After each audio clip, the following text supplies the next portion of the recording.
Welcome to the Breakup Recovery Podcasts by your host, Barbara Stevens.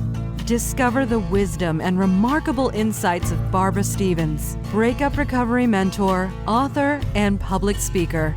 Barbara offers programs and solutions for any breakup so you can turn your life around, create lasting changes for the better, and embrace life again.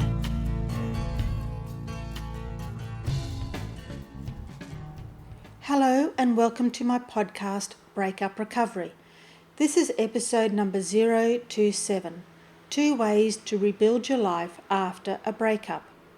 I'm Barbara Stevens, and in this episode I offer 2 ways you can implement straight away to help you to feel better able to cope. I know firsthand when a relationship ends, you can find that you have somehow lost your sense of identity and don't feel comfortable being alone. Going through a breakup is no easy task.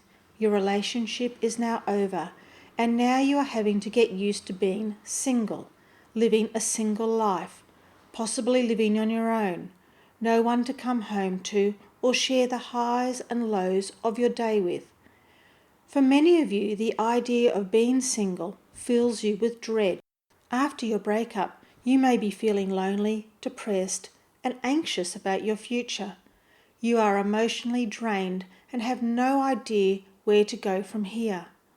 You are forced to confront your feelings, your thoughts, and your uncertain future. How do you figure out what you want? What is best for you? What do you want your life to look like? How are you going to move in that direction? Can you move through the darkness of your breakup? Breaking up with your partner is one of the toughest experiences you can face.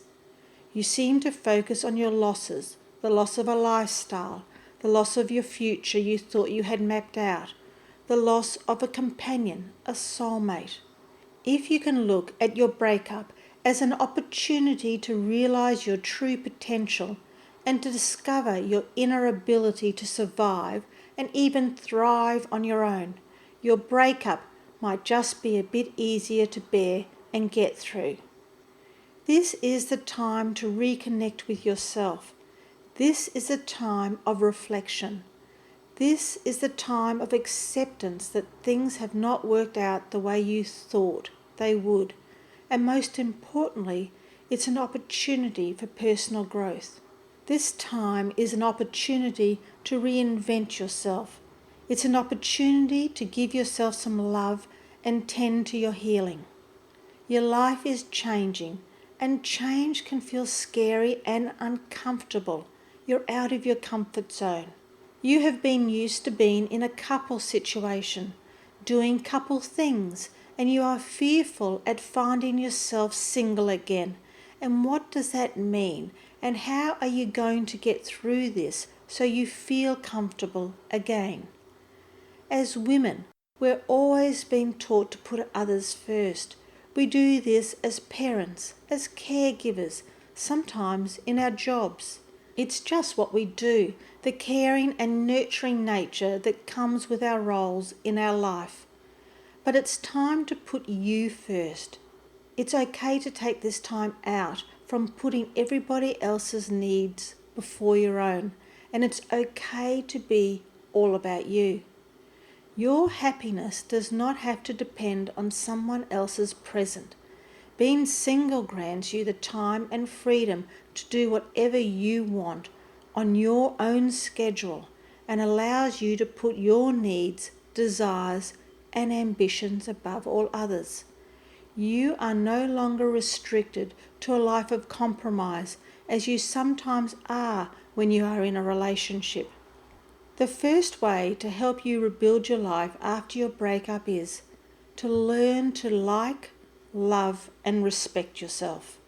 After a breakup, you can be left doubting your every move, questioning your every decision, and this can lead you deeper into a depressive state. And loving yourself can feel quite foreign to you. This time after a breakup can be best used as a time for self-reflection and accept yourself for the person you are right now. Often we have high expectations on how we should be acting, how we should be feeling, where we should be in our lives, our careers, what we should have accomplished by now, how much money we're making, etc.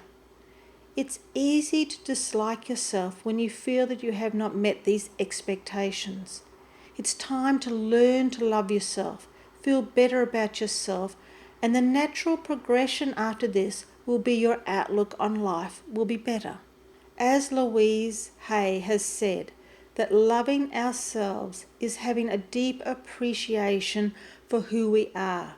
We accept all the different parts of ourselves, our little peculiarities, the embarrassments, the things we may not do so well, and all of the wonderful qualities too.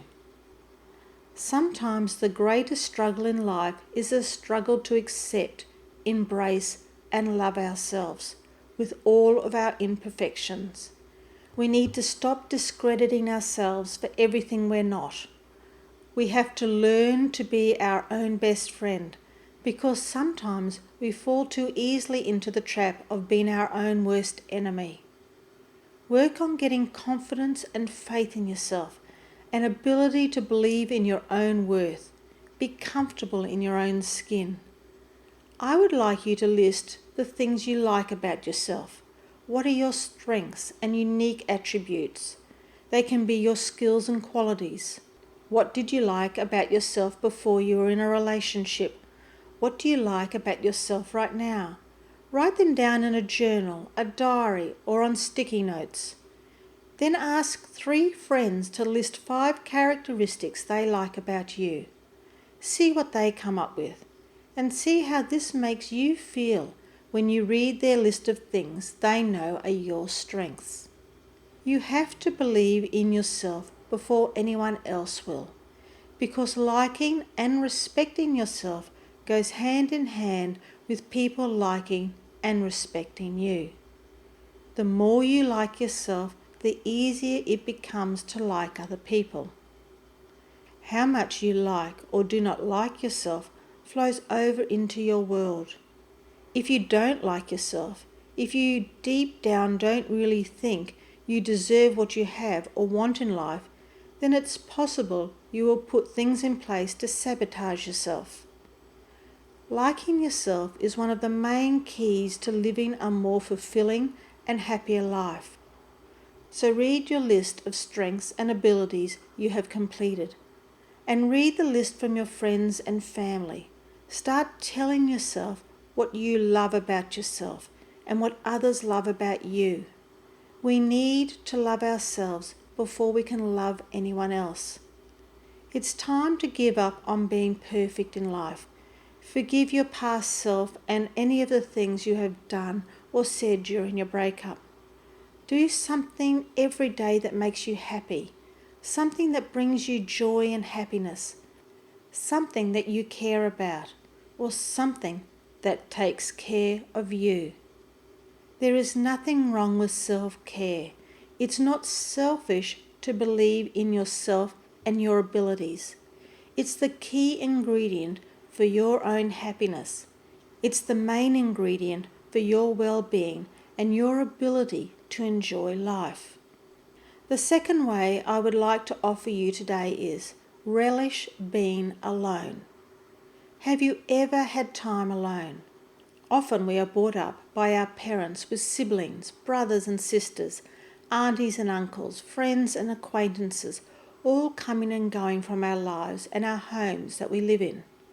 And then you move from your parents' home to college or university, and again surrounded by other people.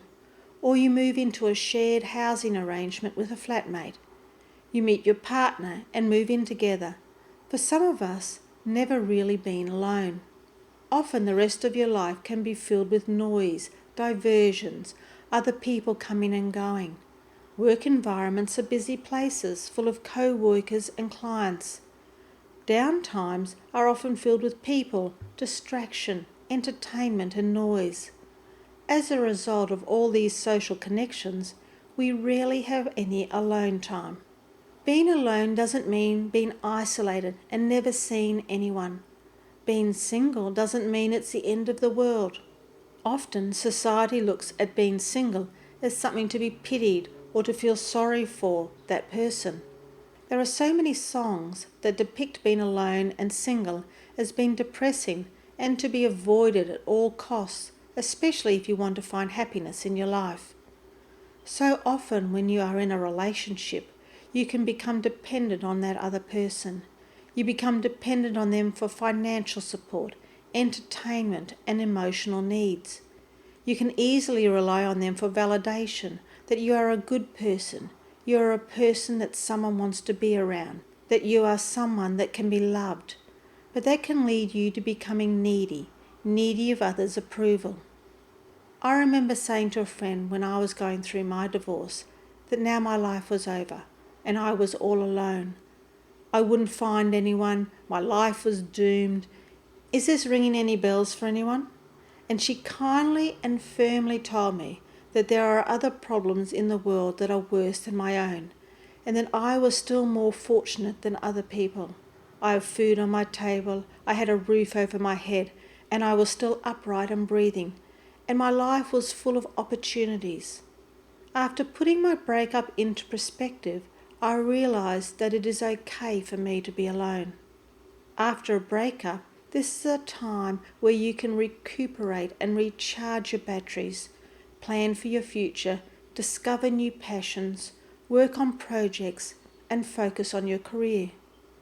There are many things you can do when you're alone without having to compromise with anyone. Reading books, watching TV, creating activities such as painting, drawing and sketching, listening to music, and my favourite at the moment is colouring in. I have found some great adult colouring in books and purchased some pencils. I love to spend this time in solitude and let my mind drift and daydream. You can create something meaningful. Do something that you love, something that you can be proud of, and this will leave you feeling happy and fulfilled. When you learn to be happy by yourself, you'll find that you end up feeling more at ease with yourself. So learn to be okay with being alone. Learn that you can provide all of your own emotional needs and you are okay just the way you are. You don't need anyone else to complete you. If you can't bear the thought of being alone, you will always be in a position of weakness in any future relationships. However, once you learn to be alone and truly enjoy it, you'll be able to negotiate your relationships from a position of strength, knowing that you can end it and you will be okay. Now is the time to just enjoy your own company, learning to be happy alone. It can be a scary thing, but it can also be a joyful and blissful thing. Start doing the things you actually enjoy. Give yourself the chance to learn about yourself, expand your soul, and allow yourself to grow and learn what you are truly capable of.